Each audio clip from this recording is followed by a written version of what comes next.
Yo, what up, YouTube? Um, I just wanted to ramble on about a few topics. The main topic for today is I want to talk about shooters with smaller than average hands. I am excuse me, I'm 5'4", and that's on a good day, right? You guys probably have teenagers in your family with bigger hands than mine, right? Okay. Um, yeah, just that's how it is for me, right? Um, so I have a couple guns here that I want to go over. Um, Before we go any further with that, uh, let's just clear these guns. Make sure nothing's in there. I actually just got back from the range, so that's actually pretty important. This one's clear. No mag in there. I have all the mags here, but I'd rather just show you guys that these guns are actually clear. Nothing in that one. And last but not least, nothing in this one. Alright, no mag. Okay. Um, so when you have smaller hands, it's gonna be more difficult to reach the trigger. And I can't sugarcoat that. That's just how it's gonna be.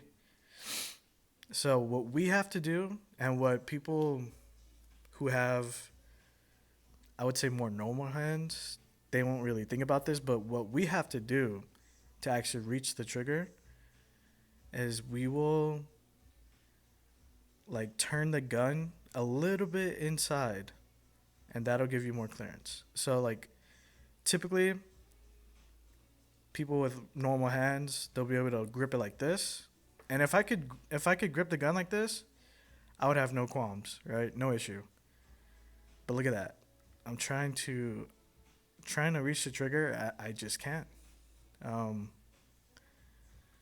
so later on, I'll go over a list of guns that will actually get rid of this problem for the most part. Um, but yeah, let me show you what I was talking about. So when you have normal hands, it'll be right here, right? Now I can't reach the trigger, but if I just turn the gun inside just a little bit, right? I get that full. I can actually pull the trigger if I wanted to. So what that does though, you see this callus? Yeah, it just really digs deep into I guess my thumb knuckle, right? It just cuts me up. So if you're gonna want to avoid that, I'll give you some examples of other guns. Um, so this is a Canic. This is a full size. This one, I have to do the same thing. It's actually a little bit worse on this gun, but the edge is so rounded. It just, I don't know. It doesn't bother me as much, right, as a Glock would. So there's an option there. Just keep in mind, right, that obviously a gun like this. Here's the thing. I forgot to mention that this video is going to be towards your more like newer shooters. Like if you're experienced, you're probably going to know a bunch of this stuff. So like, I don't know. If you want to skip forward and stay for the guns that I'm going to recommend, maybe you can do that, right? But I don't know. I just feel like if you really know what you're doing, you probably won't get too much information out of this video. So yeah. Anyways, if you're newer, um, a bigger handgun, at least a bigger handgun, is actually easier to shoot. Right? You have more weight on on the slide itself. You have more weight on the slide. You're gonna be able to put more bullets into the gun. That is gonna weigh the gun down as well. So it's gonna shoot more flat. It's not gonna kick as much as your typical subcompact or even micro 9. Um, this is my newest edition of the guns, and this one I can shoot the most like normal, I would say. So this is a great gun. Um, really great gun if you have smaller hands. It's not perfect. Like I can't get a typical grip. I still have to adjust it just a little bit, but it's nowhere near as bad. And even over my Canic, I probably shoot this one like the best, right? When I'm running drills, things like that, I don't know what it is. This gun, I just shoot so well. This I forgot to mention. This is a CZ P10S. This is a subcompact. It's honestly almost the same size as the Glock 19. Oh, and I also forgot to mention. Oops, I forgot to mention that this is a Glock 19. This is a Canic TP9 SF, and then this is the CZ P10S.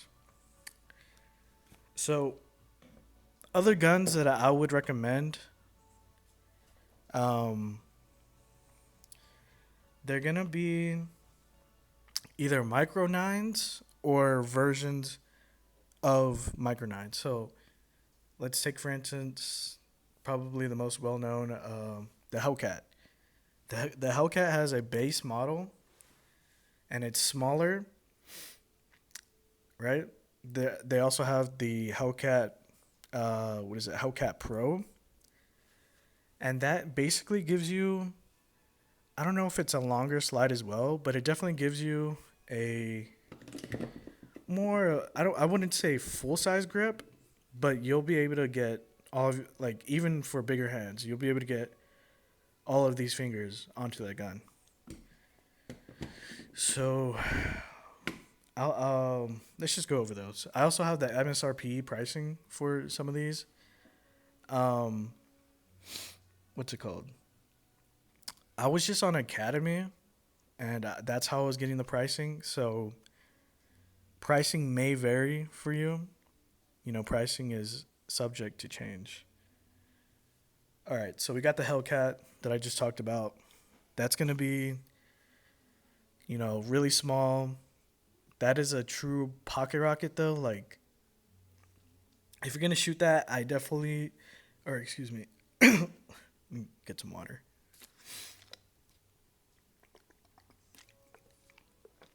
I definitely would not take that out as like one of my first guns, right?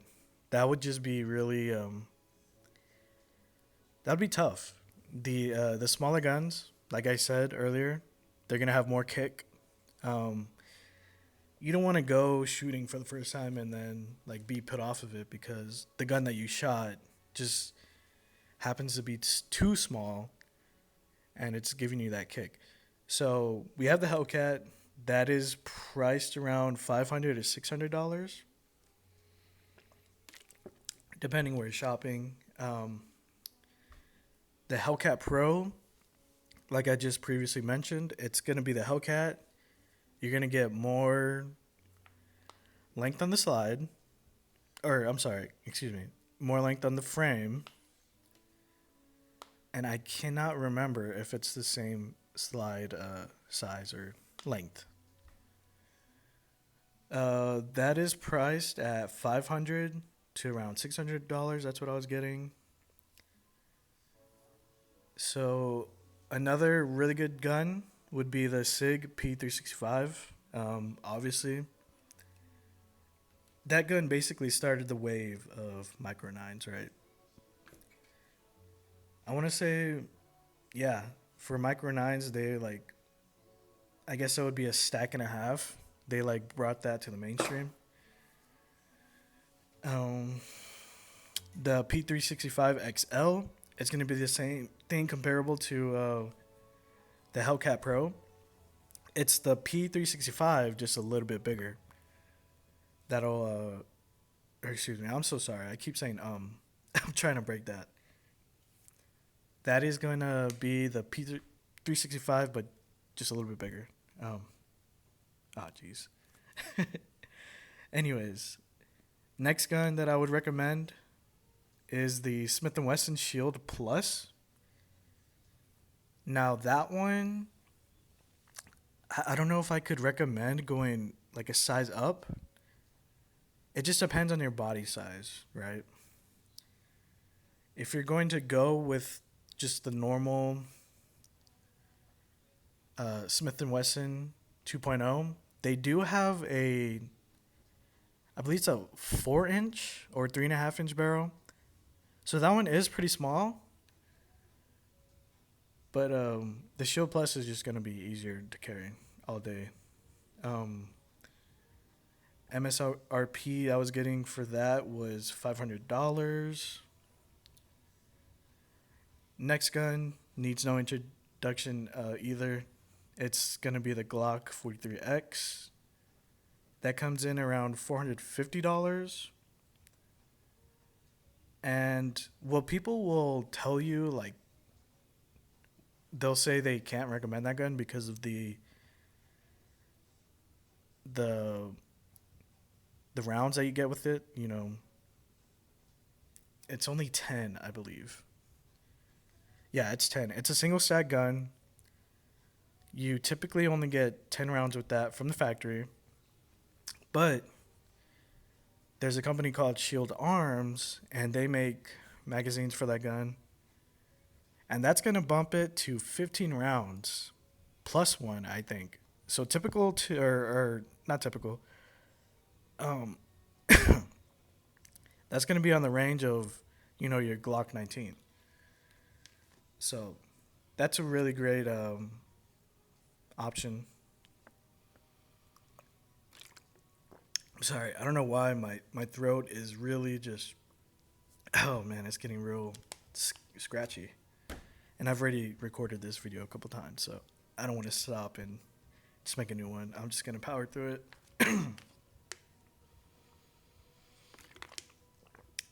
Last but not least, the gun that I'm going to recommend for carrying, it's more like a pocket pistol. Still a 9mm, but this is going to be the same thing as a Hellcat. Like, the Hellcat, excuse me. I definitely would not shoot this gun as like, oh, I'm going to go to I'm going to go to the range for the first time. Do not shoot this gun. It tends to put people off because of the snappiness of it. And I think it's pretty loud. And that is going to be the Ruger LC9S. Real tiny. Like I said, it's a pocket pistol. So that's going to be like the smallest of the 9mm that you can get. Great gun. My grandma actually has one. So, yeah, if she can shoot that thing, anybody can train and get good with a particular gun, right?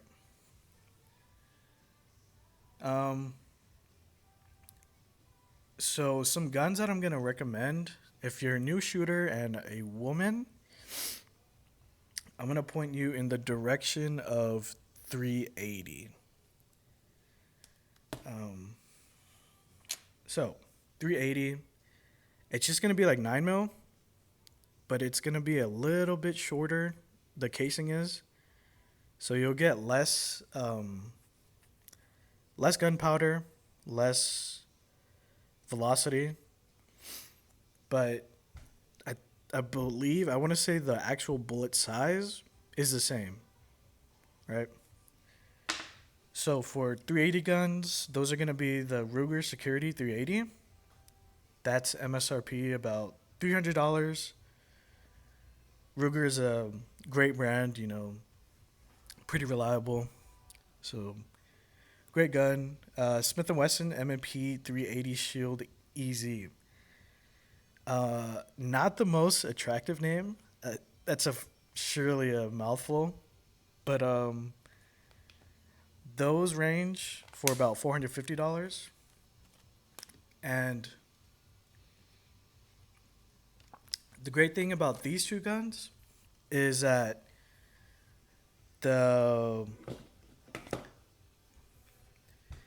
the force that it takes to actually rack the slide is going to be a lot less than your micro nines.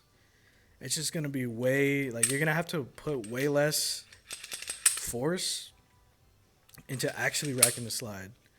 So that's a great gun for women, older people as well. So those are nice. The Beretta 80X Cheetah, that's probably the most expensive gun that I've talked about. That's going to run you around $650 to $700. I guess it just depends wherever you're shopping. But yeah, great gun. I want to say it's hammer fired. So, if you're gonna go and with the hammer fired option, just train with it, know what you're doing. Excuse me. Oh, I'm so sorry. The last gun that I'm going to recommend is actually the newest of the bunch. Newer than any of the 9mm even. That's going to be the Smith & Wesson Bodyguard 2.0. MSRP is up around $400. The reason why I recommended it last is just that it's so new, right? It looks like a fantastic gun, but getting supply for this gun, like trying to find it in stores, that's probably going to be a little bit difficult. Around this time of its lifespan, probably, I would say they're going crazy at the manufacturing, trying to pump this gun out. So you're probably going to have some guns coming out of the factory with some quality control issues.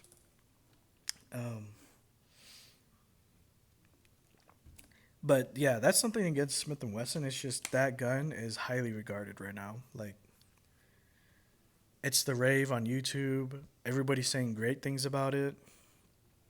So if you look that gun up and it looks great, maybe just wait a little bit longer. Probably until like January. I would wait until 2025 to buy that gun. But after that, I'm pretty sure that gun is gonna be like, man, I can't wait. It's probably gonna be my next gun in my rotation. In fact, I just need something smaller and easier to carry. That gun, out of everything, or the 380s altogether, those are gonna be the easiest to conceal. So that's what I'm waiting for.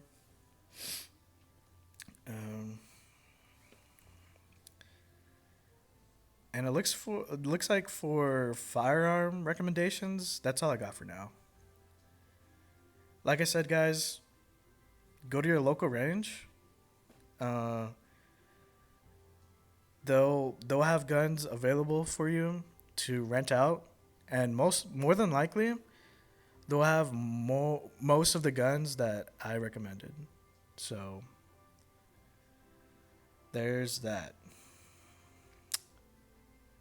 Now, if small hands was the only topic you came for, you could probably go ahead and click off. I'm just going to ramble about a few more topics. One of those topics is going to be gun lube, right? This topic will easily be the most debatable of all. So let's get into that, right? All right.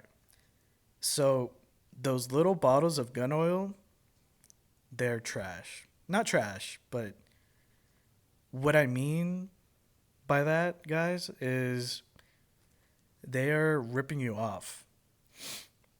Those little bottles of oil are being upcharged out the ass. And excuse my language, but I just want to make sure that I really have your attention on this. Um, the oils that I could recommend if you are going to go that route are hops number 9 or hoppies. It's going to be this little one right here. Cleanse oil and Slip 2000. I want to say Slip 2000 is a CLP, but I think for lubrication it does a pretty good job. All the other gun lubes I don't really know too much about, so I can't really recommend or say like, oh, don't buy this, right? But those are the three. Um, I will say that gun oil is great for putting on the outside of your gun. These oils are gonna help. They're gonna help with carbon buildup, right? So I just took these. Like I said, I think I mentioned it, but I just got back from the range with these guns. Let's see if I can get anything off. Barely. You got a little bit right here, carbon buildup. I think this one's gonna be a little bit harder because, yeah, nothing really there. I think that threaded barrel helps with that. Oh yeah, look at that. A little bit of carbon buildup, the front of my gun. If you let's get back to what I was talking about. These little bottles you're gonna want to get. You can just buy them off Amazon. They're just needle applicators. That's all you have to look up.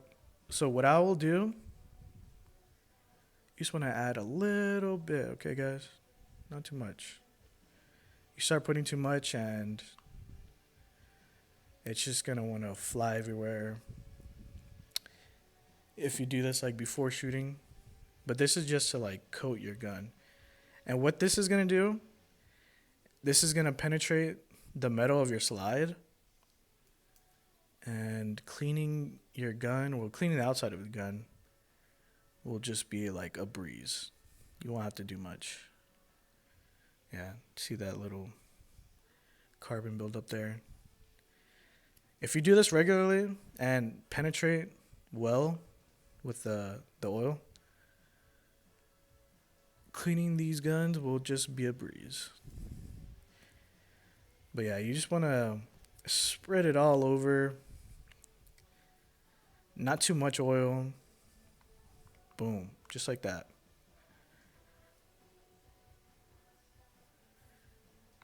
And what I recommend to put in actual guns, people already can hear it. People would be saying like, oh, that's so dumb. That's just FUD lore. Guys, it's really not. What you're going to be wanting to put in handguns at least is Lucas Red and Tacky grease. Now, I won't talk about the grease too much right now. If you do want like a little demonstration of that, how I would put it in the side of my rails, just let me know. Let me know if you guys would want a video like that, or even just shoot me a message and I can message you on like, there's another video on YouTube that already goes how to apply it to handguns. So I can maybe grab the link for that, or you can just look it up. So other than grease, if you don't want to use grease, because yes, it after a while it'll gum up and you'll have to really clean it out. just truck oil, guys. Just or motor oil in general. Probably W40, W30, things like that. Just that bottle alone will outlast these, right? A full bottle of W40 will outlast this by like years and years, right? And that's the reason why I can't really recommend these for I just lubrication of the inside of the gun. Now, CLP, I will recommend CLP. CLP. This is break free CLP. That's the name of the brand. Uh, that will help clean that actual like your barrel inside of the gun. It'll just cut out the carbon buildup like super easy. So pick up a bottle of CLP. This will tend to last you a couple years. Um, but yeah, definitely. If it's gonna be a hobby for you for a long time, just go out and buy some motor oil.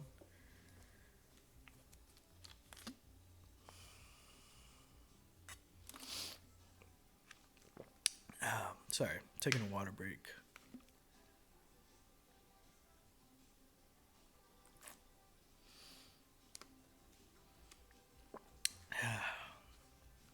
All right, next topic. Next topic is going to be general cleaning supplies, punch set, snap caps, and the Uplula Maglula. Let's see here. Snap caps. This is what I was showing off earlier. They're not real guns. Or they're not real bullets. I'm sorry. Let's see. What gun do I want to use? Let's just use a Glock. These are great if you want to show. Oops.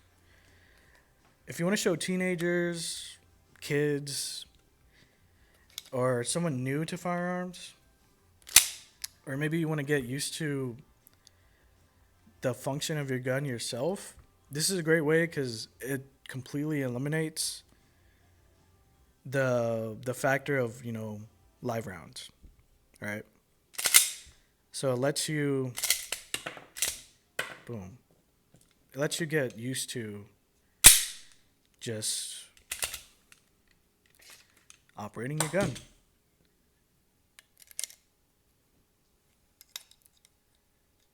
Maybe it'll even help you tell you like if the gun's gonna be too hard to rack for yourself. Sorry, I don't know how loud that was on camera, but yeah, pick yourself up some snap caps. Some of them will just have like straight plastic in the back where the primer should be, but the ones that I just had.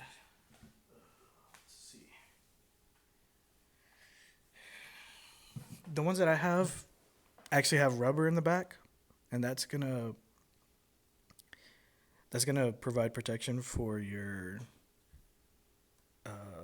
the striker in your gun, because that can break or get dull and things. You don't want that happening. So I would typically recommend the ones with the rubber in the back.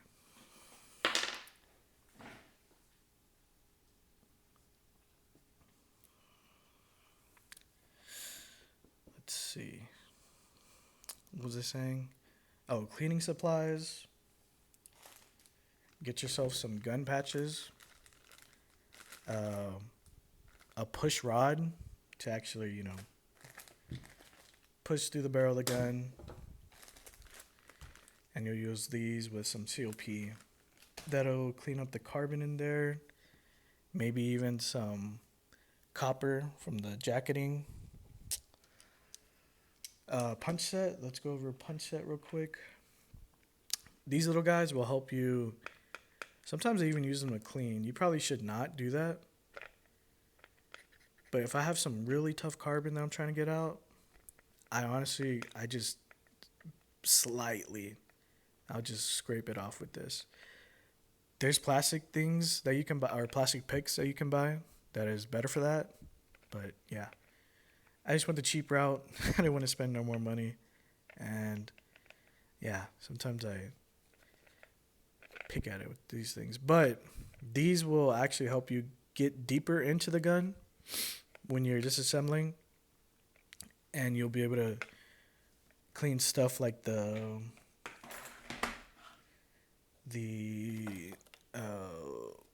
sorry, I'm having a brain fart. The punch, or not the punch. What's it called? Oh, plunger safety. This will allow you to get down into the plunger safety and also your striker. So those are great. Last thing I want to talk about is this Mag Lula Up Lula. So you can probably see that right there. This makes it way easier to load rounds. Also, guys, when you're messing with the gun and you're cleaning it and taking it apart, all that good stuff, get all of the ammo away in a separate room, right? Just get it out. You don't want any accidents. Clear your gun, all that stuff. I just want to reiterate that because typically as humans, we like to get complacent, right? And that's just a no-go.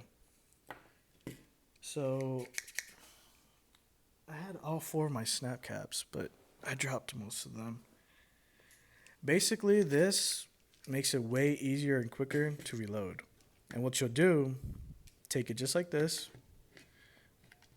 put it over, right? Then you'll squeeze, push down, and let's see if I can do this in the camera. Push down, put that round in, you'll let go, boom. Squeeze it again, push down, you'll be able to fit another round. So, yeah, before I had this, it was taking a long time to reload all that. Definitely want to get this. It just makes your life so much easier. Also, I'm not the strongest guy ever, right? But I like to think that I'm decently strong. But when it comes to, I think with the Glock mag and the Canic, the last bullets are like pretty hard to get in there because of the spring tension of the mag. But with this, it's like impossible. That 10th round right there, man, like, look at that. Even just pressing this, I can feel like the spring tension difference. It's just crazy. This is like so easy to press in. This is probably easier. This one, oh my god. It is my newest gun of the bunch, so maybe I just need to leave them reloaded.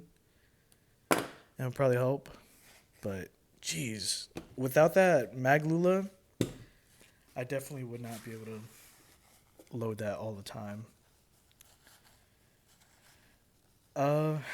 Next topic is to simply learn at your own pace.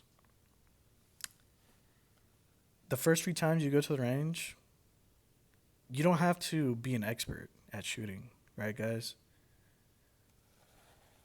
Typically, people around the firearm community are going to be very friendly.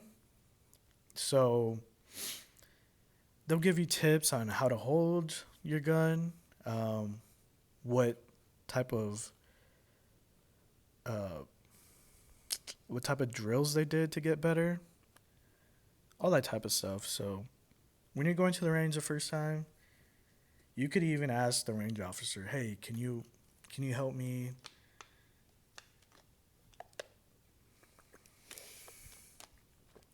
what was the word I was looking for? Can you help me operate these? Because, if you're not used to it, it's better to just have a range officer with you, and they'll be pretty nice about everything. They won't give you a hard time. Like I said, the shooting community they like to help people learn because they want you to know how to protect yourself. So definitely just learn at your own pace. Lastly, if you made it this far, I'm just going to shout out some other YouTubers that you'll get much more information from them rather than out of me, right? So my favorites are Honest Outlaw, Humble Marksman, Tactical Tactical Considerations, and SPN Firearms. He's the smallest channel of the bunch, but he tends to just tell it how it is. So that's a great channel to go to. He also covers a lot more micro nines. So that's where I was getting a lot of my information on guns that are smaller for my hands. That's how I've been keeping track of like the micro nine scene. Last two honorable mentions will be Such. It's SOOTCH 00. He does a lot of reviews for just handguns, and that's what I'm into. So get a lot of information out of him. And the last would be Grantham. Grantham is great for. He typically shows you how to like run drills. He also has information on like if you're, let's say our nation went into a state of, I don't know, Russia, or if our state or if our states were in a state of just war, he has great information of like how to get out of the city, things like that. Because during wartime, you definitely don't want to be in the city. That's where militaries and everything, and that's where they're gonna take control of everything. So if you can get out of the city, he has a great video on how to just get out, right? But from Such and all these guys, Grantham, I've learned so much in such a short amount of time just by watching them. I can't recommend them enough. Much love to all those guys, and I think I'm done here. Right? I think I talked over everything that I wanted to for, newer shooters. So thank you guys. If you have any questions, feel free to message me. Is that still a thing on YouTube? I don't even know.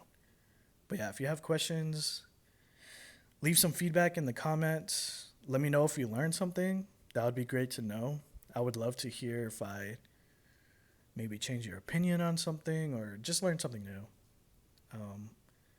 But yeah, thank you guys so much. See you guys later.